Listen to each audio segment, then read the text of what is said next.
دوستان عزیز قرار داریم در جمهوری اسلامی ایران در یک جای آمدیم در کلاتی نادری یک دره آمدیم. این دره را ببینید که آب میبیاید. یک دره آمدیم دره کلان است. این آب ترکمنستان میرود. یک جای عجایب آمدیم که در تنه کو آقای عبدالله زاده بیا فرو نبرو همجا. اوه همونجا یک عجایب چیز دیدیم ما. نادر نوشته است. در همونجا زمانی شاه نادر ده تنه کو ده ببینید که یک نوشته ها هست. چی نوشته گیان من نمیدونم. انا ببینید این با زبان با حرف فارسی است لیکن زبانشو آقایی که در پیشم ایستاده است میگه زبان فارسی نیست. با کدام زبان باشد نمیدونم. من آقای عبدالله زاده رفت نزدش. آقای عبدالله زاده متوجه شده چی نوشته است؟ این به زبان فارسی نوشته است. با زبان فارسی است. چی نوشته شده است؟ یک آتش رو خوانید.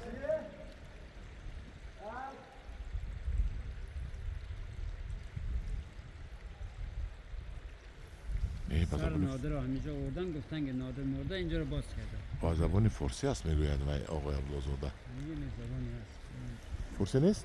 نمیدونم شدم فارسی نمیدونم میگه چی فارسی است. اول گفتن فارسی نیست من میگم نمیدونم. حاضر فارسی است. فارسی است. ای ان اینجا ده برج داره. برج یعنی که قراول خانه پاسمان خانه. قراول شاه. نادر شاه اینجا.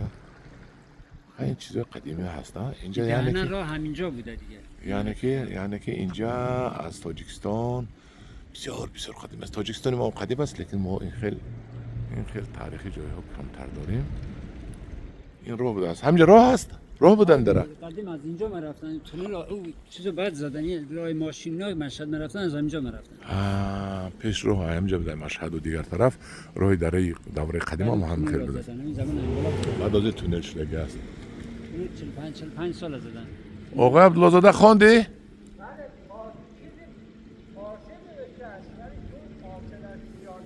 فارسی نوشته شده است چه؟ شعر نوشته است؟ درباره چی باشد شعرش؟ فارسی بود شعر نوشته شده است میگه دراستر بود. دراستر دورتر بود میگه.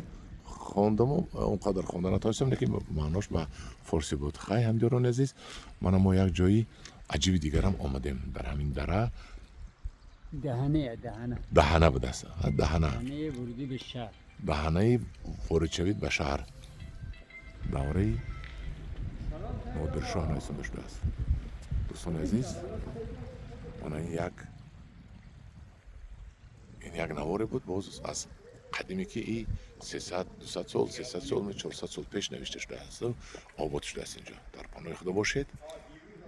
خدا نگهبان شما باشد.